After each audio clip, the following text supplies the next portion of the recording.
suggest that maybe some of you would come forward from the back and we'll begin proceedings.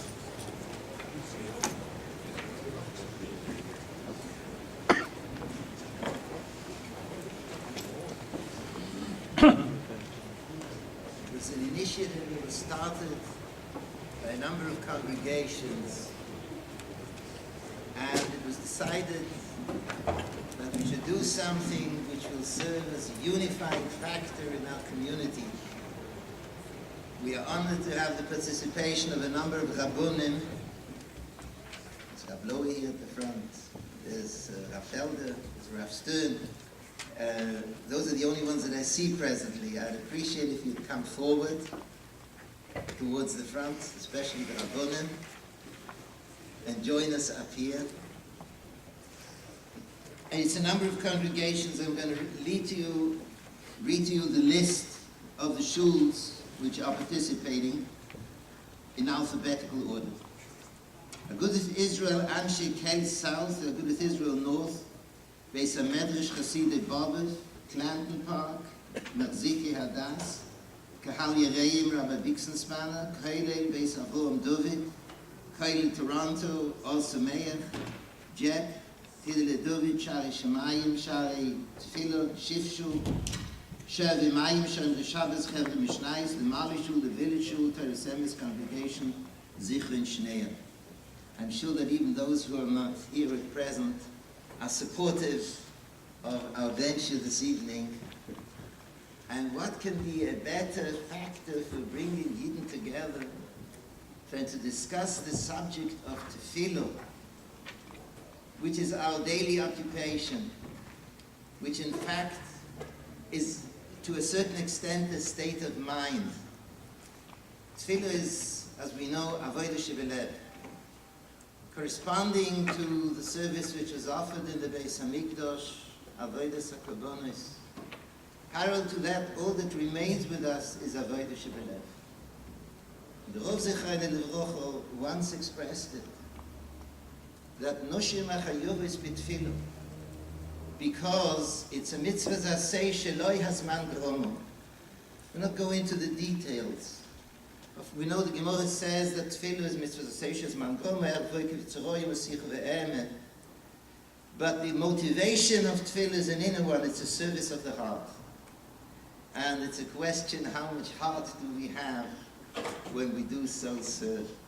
The popular saying, there are three types of tefillah which the Melech speaks. We speak of tefillah leDavid, the Melech, tefillah leMoshe, tefillah leOni, chiyatoi b'fnei Hashem yishbal sichai. The one has a beautiful voice, he wants to serve Hashem Yisborach. We have the one, the cornerstone of our tefillahs is David HaMelech, Ne'im Zmiris Yisroel, the one, the sweet singer of Israel. The voice assists us in raising our thoughts and our hearts to Hashem Yisborach. Tefillah leMoshe. Person has a choyle b'toch beiso, it's advisable, go to a chocham who will pray on your behalf. And then there is tefillah leOni chiyatoi, the one who stands before Hashem Yisborach in all his poverty and all his need, and his heart just overflows. I'm not going to elaborate on the issue. We have with Hashem a guest speaker who has devoted himself to the task of raising the level of tefillah generally, and who has prepared practical guides how we can do that, how we can make sure that indeed when we stand in tefillah, it is oimed lifnei HaMelech, we stand in God's presence. Tefillah utilizes the words of David HaMelech, who expressed it, va'ani sefillah. His entire personality was permeated by this type of avodah shebelev. Rabbi Heshy Kleinman, who is our guest for this evening, is the author of the best-selling book, Praying with Fire, a 5-minute lesson a day, and recently released Praying with Fire 2, published by Art Scroll Masorah. Rabbi Kleinman lectures internationally on prayer and other topics. He's co-founder and director of the Vanit Tefillah Foundation, dedicated to increasing awareness of the importance and power of prayer and to providing education, inspiration, and tools for more sincere, powerful, and effective tefillah. Rabbi Kleinman is also co-founder of the Hakel Public Lecture Program in Brooklyn, New York, a member of the Commission on Kedushas Beis HaKnesses of Agudath Israel of America. He's a frequent contributor to various magazines, including Jewish Observer and the OU's Jewish Action. Prior to publishing his books and devoting himself to the Vanit Tefillah Foundation, Rabbi Kleinman served as rabbi of Congregation Sha'arei Tefillah in Brooklyn, New York. Rabbi Kleinman received his rabbinic ordination from the Mir Yeshiva of New York. We're all eager to hear him present us with the tools that we need for effective prayer, that we should be zeicher that Hashem Yisborach heeds our tefillahs emanating from an emotional heart and unifying all of us before him. Rabbi Kleinman.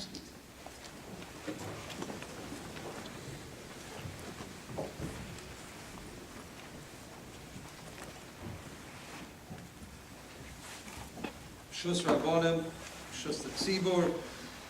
It's good to be here. I'd like to thank several individuals that have put this all together. Menachem Kuhl, Moshe Siegler, Ronen Lazar, Menachem Brown, Eli Bienenstock, Itamid Janowski, David Bain, and Michael Mills. Tremendous Yashikoyach, the Schus of becoming involved with the Tzibur, HaKadosh Baruch Hu should repay you many, many times over. The topic tonight is revitalizing the world through tefillah and achdus. And I'd like to begin with a story. There's a story about a small town villager who knows very little about the way business world works. And one day he wanders into the marketplace and begins to observe two people involved in a business transaction. A seller is selling a horse to a potential buyer. Now he walks over, listens in to see if he can pick up some pointers on how to do business. And he hears that the seller says the price of this horse is $500. The buyer, on the other hand, says he's not willing to pay more than $100. Then he hears that they're negotiating. The seller says, look, I can't go lower than $400. Again, the buyer says, I'm not willing to pay a dime over $100. He then hears the seller say, $300 is my final offer. Again, the buyer sticking to his guns, says $100, not a penny more. At this point, the seller becomes desperate. He begins to cave in. And he says to the buyer, you know, you're lucky. I really need the money. $200, that's my final offer. Take it or leave it. The buyer stands firm. He says, I'm not paying a penny over $100. And the seller, finally realizing that he's not going to get his way, agrees to sell the horse to the buyer for $100. Now this villager is a little bit perturbed, he's confused, and in fact he feels very bad for the seller. Here's an individual who wanted to sell something for $500, and yet he only received $100. So the villager goes over to the seller, and he says to him, he says, you know, I feel so bad for you. I've just witnessed the transaction, you've asked for $500, you only received $100. The seller tells him, don't feel bad for me. I just received $100 for a horse. The villager is a bit confused, but you originally asked for $500 and you only received $100. The seller says that's true, but I want you to know that the horse that I sold is a lame horse. I just got $100 for a lame horse. So the villager goes over to the buyer and says, you know, I feel so bad for you. You just paid $100 for a lame horse. He said, don't feel bad for me. This horse wasn't lame. What do you mean? The seller told me he was lame. He said, no. In fact, if you'll notice, there's a nail stuck in the hind leg of the horse. The horse appears to be lame. I just paid $100 for a horse. There's a little nail in its hind leg. So the villager goes back to the seller, and he says, you know, I feel so bad for you. The horse that you think is lame, it's not true. There's a little nail in the back of the hind leg. You got only $100 for a perfectly good horse with a little nail. The seller says, it's true, there's a nail. But I'm the one who put the nail there. You see, I knew the horse was lame. And I wanted to hide that fact from the buyer. I put the nail in the horse's leg. So at this point, the villager goes back to the buyer. He says, I feel so bad for you. You paid $100 for a horse. It's true, it has a little nail in its hind leg, but it's really lame. And I know that from the seller. So the buyer said, don't feel bad for me. You know the $100 that I paid, it was counterfeit money. Don't feel bad for me at all. So at this point, the villager goes back to the seller. He says, you know, I feel so bad for you. This horse, seems to me it was good. It had a nail. You put the nail, the whole deal. The money that you got was counterfeit. So the seller said to the villager, it's true, the money that I got is counterfeit. But don't feel bad for me. Because the horse that I sold wasn't even mine. You know, we see the events in the world. And to a certain extent, we're like the villager. We think we understand everything that's happening. We view events. We think we understand the real reasons. But the reality is things are not what they appear to be. The Gemara tells us that especially when it involves crisis and turmoil, when you have events such as the ones we have in the world today, which envelops the whole world, says the Gemara that there is a more meaningful, deeper cause to the events that we see. Says the Gemara in Yavamis, Daf Samach Gimel Amud Aleph, Ein Pur'aniyos Bala Olam Ela B'Shvil Yisrael. When there's crisis and calamity that strikes the world, it's because Klal Yisrael needs to take a lesson, says the Gemara. Uksiv Omarti Atiri, fear me, HaKadosh Baruch Hu says. Oh, you see, Tirki Musa, take a lesson. And the question is, what is the lesson for all the crises that are now involved literally the whole globe? I think the number one issue that is before us is something that everyone is affected by, which is the economic crisis.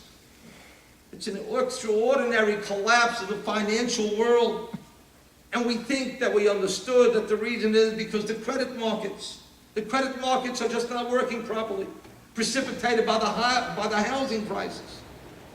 This crisis is so deep, it's so severe, that the wealthiest individual in the United States, Warren Buffett, has called this crisis an economic Pearl Harbor. And others have called it a once-in-a-century credit tsunami. And the pain is not going to stop. In fact, recently, the International Monetary Fund has declared that the global downturn is by far the deepest global recession since the Great Depression of the 1930s. The estimates are that there will be additional 15 to 25 million people that will be out of work in the next 2 years.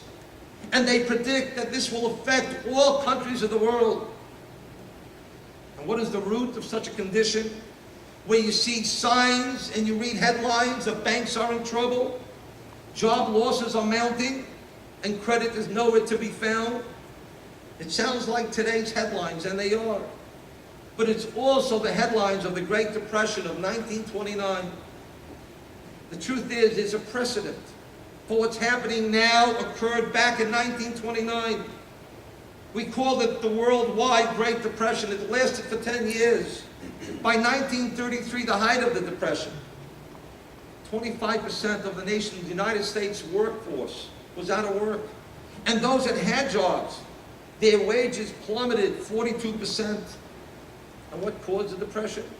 If you read the headlines, just like we read today, credit crisis. But we know that when things happen in the world, there is a spiritual ruchnius cause to physical events.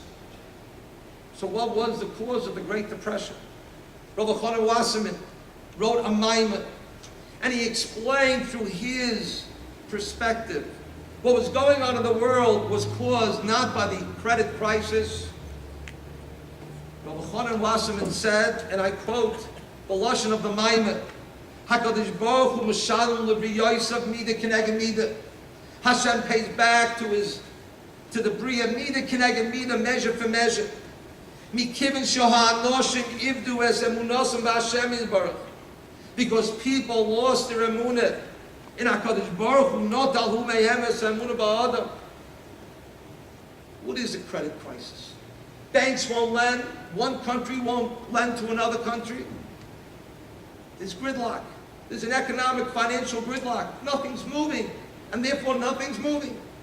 Said Rabbi Chanan in 1929, the depression was caused neither connected neither. Because people lost their emunah in HaKadosh Baruch Hu. Therefore, neither connected neither. HaKadosh Baruch Hu remove the emunah, the trust and faith that one person has in another person. The truth is, this really needs an explanation. Because Klal Yisrael has emunah. In fact, the Gemara tells us that HaKadosh Baruch Hu testified to Moshe Rabbeinu that Klal Yisrael are ma'amina b'nei ma'amina. But HaKadosh Baruch Hu told Moshe Rabbeinu to tell Klal Yisrael that he's about to redeem them from Mitzrayim. Moshe Rabbeinu complained and he said, but Klal Yisrael is not going to believe me. And what does the Gemara tell us? HaKadosh Baruch Hu answered, no. V'godi kabi kutsha brichu d'behemnei Yisrael. That we are believers, we are ma'amina b'nei ma'amina. And in fact, we verify this emunah, we validate it every single day in the Shema Yisrael. We say Shema Yisrael in the morning, we say Shema Yisrael at night. Shema Yisrael is an embodiment of our emunah in HaKadosh Baruch Hu. In fact, the Rashba and the Shalos and the Chubas asks, instead of saying Shema Yisrael, it should be Tam in Yisrael. Hashem Elokeinu, Hashem Echad, believe that Hashem is one. We express Shema every single day. We express our Amunah every single day. Shema Yisrael. Shema Yisrael is expressed in Klal Yisrael in many, many other important situations. You take a child before the night before his bris, and by the Vachnach, everybody comes and says, Shema Yisrael, Hashem Elokeinu, Hashem Echad. And you take the Bar Mitzvah Bachar. The first mitzvah that he'll be Makayeh is the Shema by Mariv, Shema Yisrael, Hashem Elokeinu, Hashem Echad. And when we leave our homes and we look and kiss the mezuzah, it's an affirmation of Shema Yisrael, Hashem Elokeinu, Hashem Echad. When a child is very young, the Shulchan Aruch tells us that when the child can begin to speak, we are supposed to teach them Shema Yisrael, Hashem Elokeinu, Hashem Echad. And it's not just as individuals, as a nation. The last thing we say in the Yom HaKadosh of Yom Kippur in unison, everyone together affirms Shema Yisrael, Hashem Elokeinu, Hashem Echad. So Rabbi Chanan said that the cause of the Great Depression was Mida Keneged Mida. We didn't have Emunah HaKadosh Baruch Hu. It needs an explanation. Because Klal Yisrael are Ma'aminim B'nei Ma'aminim. So I think an explanation can be found if we go back to an earlier time when the world was on the brink. And that was the time of Noach. The Pasuk tells us, Vayavay Noach u'banav v'ishtai u'neshei banav itay ala teva. They all came into the teva. Why? B'nei me'amabel. Because of the waters of the flood.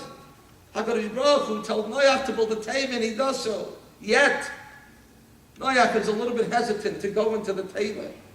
And what compels Noach to go into the teva?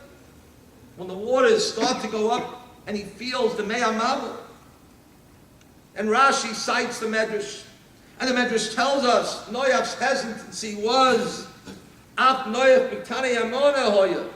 Noach, the tzaddik, was B'Tanei Amona. Says Rashi, Mamin ve'ena Mamin Sheyavay Amabel. He was a little bit hesitant in his level of emunah that the Mabel will come like Nifnus Ateva, Achdaku Hamayim, the water pushed him in. But it's a clear. Noach had tzaddik, B'Tanei Amona. What's the explanation? So the Steipler and Birchas Peretz and Pashas Noach explained as follows. Noach definitely was a Maimon, but there was something missing in Noach's level of emunah. You see, Noach's emunah was an emunah sichlius, an emunah from his seichel, an intellectual understanding that HaKadosh Baruch Hu runs the world, and HaKadosh Baruch Hu created the world alone. says the Stipler, but the emunah chushis, a sensory internalization of the yesod of the concept of emunah, that was what was missing. That was what was missing. And there's a big difference if a person has emunah from his seichel, or if a person has a full-fledged feeling of emunah, that everything that happens in the world comes from HaKadosh Baruch Hu. The Rambam explains emunah, listen to his lashon, soid hayesodos, the foundation of all foundations, the amoid ha-chochmos, and the pillar of wisdom is leida, to know. Leida, to know about HaKadosh Baruch Hu. Is that emunah? I ask you. Leida is knowledge. Emunah is belief. What does the Rambam mean? But the pshat is what we're saying. Leida does not mean empirical knowledge. Leida means that everybody has to be aware a level of emunah in HaKadosh Baruch Hu. And it must be inseparable from who we are and how we view the world. Emunah is not just an intellectual understanding that HaKadosh Baruch Hu created the world. It's the way we view every single event that happens in the world. The Alter from Kelm explains the difference between emunah siflius and emunah chushis with the following mashal. Imagine someone who's never tasted bread. Never tasted bread. And somebody wants to convince him bread is delicious, Michael. It's wonderful, it satiates. Person never tasted bread. I can tell him, bread is wonderful. But if you come tomorrow and give him a better logical reasoning to explain that bread is not so good, he'll believe you. He'll change his mind. Says the Alter, but what happened if this person who never tasted bread, you give him bread to eat?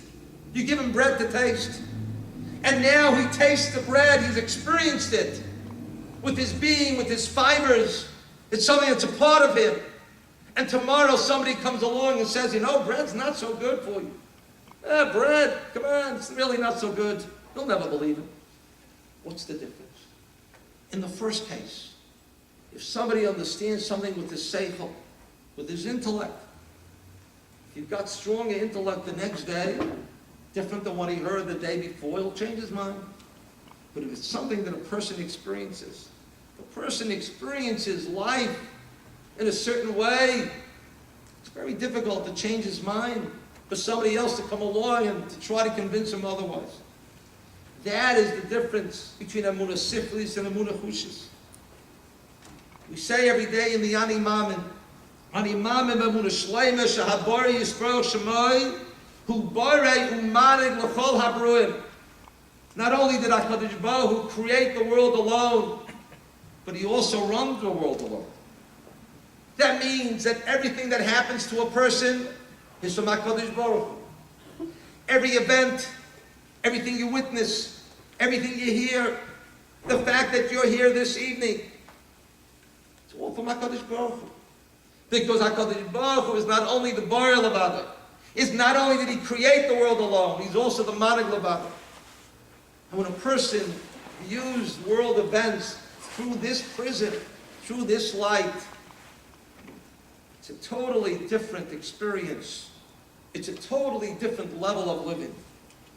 I'll mention 3 innocuous events, and to show how, with a certain level of emunah chushis, a person can recognize that everything happens from Yad Hashem. The first story involved Rav Shimshon David Pincus. Rav Shimshon David Pincus, who was living in Eretz Yisrael, had a friend who was hospitalized in New York City. And Rav Shimshon David Pincus got on a plane and he went to visit his friend who was on, let's say, the 5th floor of this hospital. As Rav Pincus walks down the corridor, he hears moaning, crying from a room. Doesn't know the person in the room. Takes a peek, and there's a front person, a Jew, who's crying. His tears are rolling down his cheeks. Rav Pincus goes over to him and says, "What's the matter? What's the problem? Tell me how I can help you." So the person tells Rav Pincus as follows: "I am in the hospital because I need a kidney. And I've been told that there's no match for me. And if I don't get a kidney within 2 days, I'm not going to make it. So what does Reb Pinkus do? He says to himself, look, if HaKadosh Baruch Hu put me here in this hospital, walking down this hallway, at the exact moment that this individual who I do not know is crying, and I hear him, and I happen to walk in, there's no such thing as happened. It's all b'yad Hashem. He concludes that the reason why he's in this hospital is not just to meet his friend down the corridor. The reason why he's in this hospital is to be able to help another Jew in need. And what does Reb Pinkus do? He tells this person who he never met and he never knew. He says to him, if my kidney is a match, I'll give you my kidney. I'll donate my kidney. In Kakoya, they did a test on the kidney was a match. Reb Pinkus was supposed to go home, take the show the next day, gets on the phone, tells his family, I've been delayed, something's come up, I'll be home a little bit late. And he tells the recipient of his kidney that I'm giving it to you on one condition. You are never, ever to relate what just happened. Kolzman, I'm alive. So how do we know about this story? Because when Reb Pinkus was nifta, this Jew who had Reb Pinkus' kidney flew from New York, and he went to be Menachem Ovel in the Shiva in Eretz Yisrael, and he told them, he says, I am here alive today solely because of Reb Pinkus' holy kidney. Imagine a person who views, is walking down a hall in a hospital, as Yad Hashem placed there for a certain tafkid. Story number 2 involves another Adam Gola, Rabbi Victor Miller. Rabbi Miller was born in 1908 in Baltimore.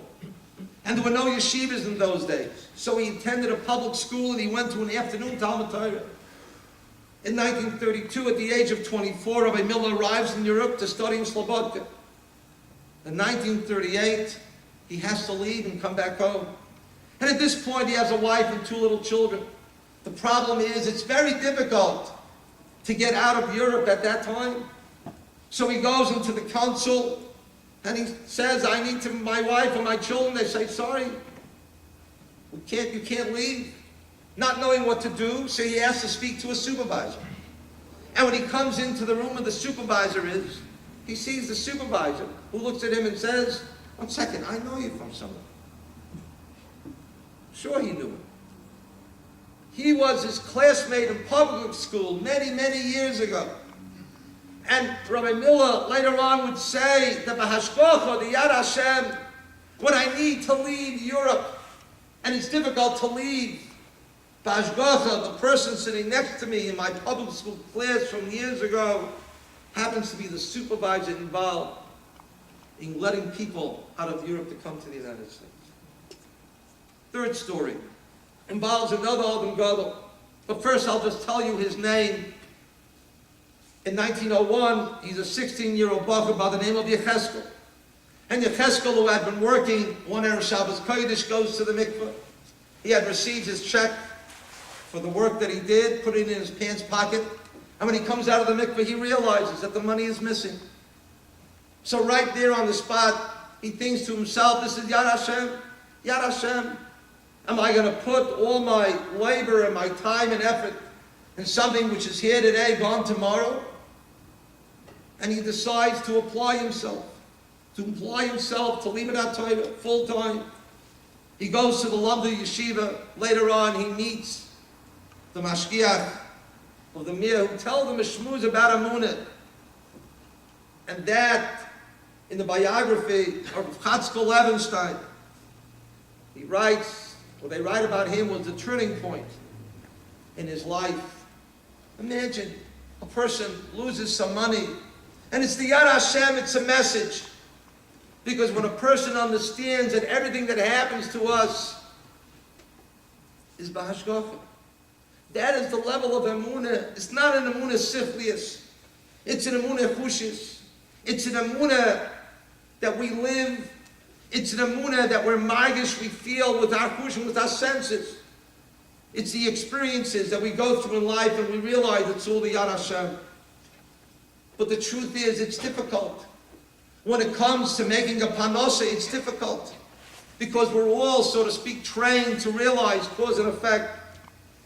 The more time we put in, the greater atzlacha we have, and it's true, we have to make our ishtadlus.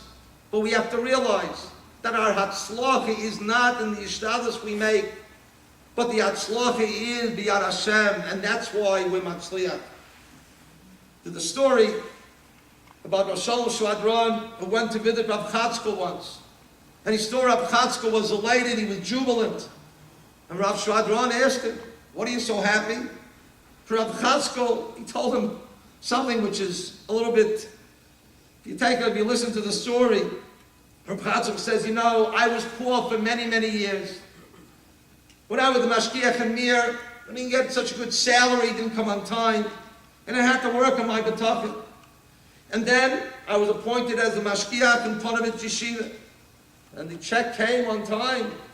So he tells Rav Shadran, Baruch Hashem, the yeshiva is behind in their payment. Baruch Hashem, they're behind. And because of that, I'm not getting my salary on time the way I used to. And because of that, I have to work on my emunah. I have to work on my emunah to realize that everything is b'yad Hashem. You see, when a person is forced to work on an emunah based on personal experiences, the emunah becomes stronger. It's a more qualitative emunah. It's an emunah that will take us through our time, when times are good, and of course when times are difficult. It's something that we all need to work on, and it's difficult to work in emunah.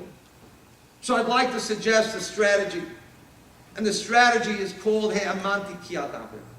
He'amanti, I have emunah ki adaber, because I speak specifically, I'm referring to tefillah. We daven because we have emunah. We daven because whenever we come into Shul, we have emunah that HaKadosh Baruch Hu is listening. And HaKadosh Baruch Hu is Avinu, Ovarachamim, who is looking out for our best interest. And HaKadosh Baruch Hu hears all our tefillahs. But the truth is, says Allah, sure, it's true. We daven because we have emunah. But we have emunah because we daven. Whenever a person davens, when he said the tefillah, said Rav Shimshon David Pincus, Hametzias shel tefillah zu emunah. That's the essence of tefillah. That's the whole reason why we're davening. There's tremendous amount of opportunity to be able to be mechazik in emunah in our daily tefillahs. And I'd like to take a few moments to point out a few of the different areas. Let me start with the Birchas HaShachar. Birchas HaShachar. We do it every single day, and it becomes like rote. But if we stop and think into what the Birchas HaShachar are all about, for example, B'keach Hibrin. B'keach Hibrin. Imagine, Baruch Hashem, we get to see things. If we're not colorblind, we get to see the beautiful colors. We get to see beautiful people. The world is beautiful. B'keach Hibrin. I suggest that people, when they say this bracha, close your eyes and say B'keach Hibrin. And then wait, and think about what's about to happen. This tremendous miracle that when you open up your eyes, you have the ability to see the beautiful world that HaKadosh Baruch Hu has given to us. B'keach Hibrin. It happens so automatically. It happens every single day, every single morning. But B'keach Hibrin is such a special bracha. I once spoke in Passaic, New Jersey, and I mentioned this concept. And after the lecture, somebody came over to me, a woman who said that she had some kind of a disease, and she was unable to see for 6 months.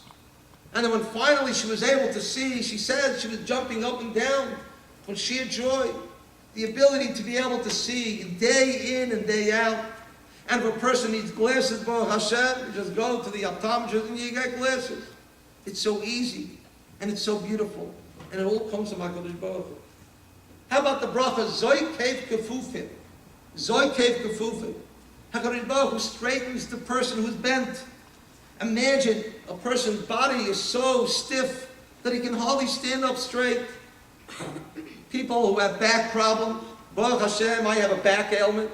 And from time to time I bend down, I don't get up until a day later come on. It's a problem. But Baruch Hashem, when that happens, it gives us an opportunity to appreciate this wonderful, wonderful gift that we have, that we can walk around, Baruch Hashem, without pain. What about the bracha? Hanoisin ayoev koyach. Hanoisin ayoev koyach. What a beautiful, beautiful, beautiful gift. People go to sleep at night, they're exhausted, and you wake up the next morning. Some sleep a little bit more, some sleep a little bit less. Someone's sleep is a little bit better than the other. Hanoisin ayoev koyach. You have the koyach to take on the whole day, and it lasts mamish until the night time. Hanoisin ayoev koyach. What about Shel Osali Kol Tzarki? Imagine, Osali Kol Tzarki. Do you know that your life is tailor-made, it's custom-made? People always love custom-made suits, custom-made houses. What about a custom-made life? Shel Osali Kol Tzarki. Whatever you need is for your top gerachayim, is to be able to reach your maximum potential. That's the Birchas HaShachar. Let's take a look at the Pesukah de Zimra. I've heard it many, many times. People say, why do we have to say all the Pesukah de Zimra? What are we saying? What are we doing? So I'd like to just mention very briefly a Gemara. The Gemara tells us in Masechta Shabbos, Rabbi Yossi would say, he would daven every day, it should be my lot in life that I should be able to complete the Hallel every single day. And Rashi tells us that we're not referring to the Hallel that we say on Rosh Chodesh, and we're not referring to the Hallel that we say on the Yom Tovim. And the Meshech Chochmah explains why. You see, if we would just say the Hallel that we say, the Hallel Agbolah that we say on the Yom Tovim, that Hallel that we say are reserved to open miracles. And if we would just say that, that would seem to indicate that we're not makir that all the other daily miracles come from HaKadosh Baruch Hu. Therefore, said the Meshech Chochmah, a person is supposed to say the Pesukah de Zimra, which is the Hallel. The Hallel, think into the words, Kol HaNeshama, the Hallel, Kol Hallelujah. You know what that means? That means every breath we take, every breath that a person is able to breathe, is Chadei Hashem. I must tell you, recently, someone in my family, having been my shver, he was nifta a little bit over a month ago. And I remember the last 3.5 months of his life, he had to always be attached to an oxygen tank. And it was difficult. And every time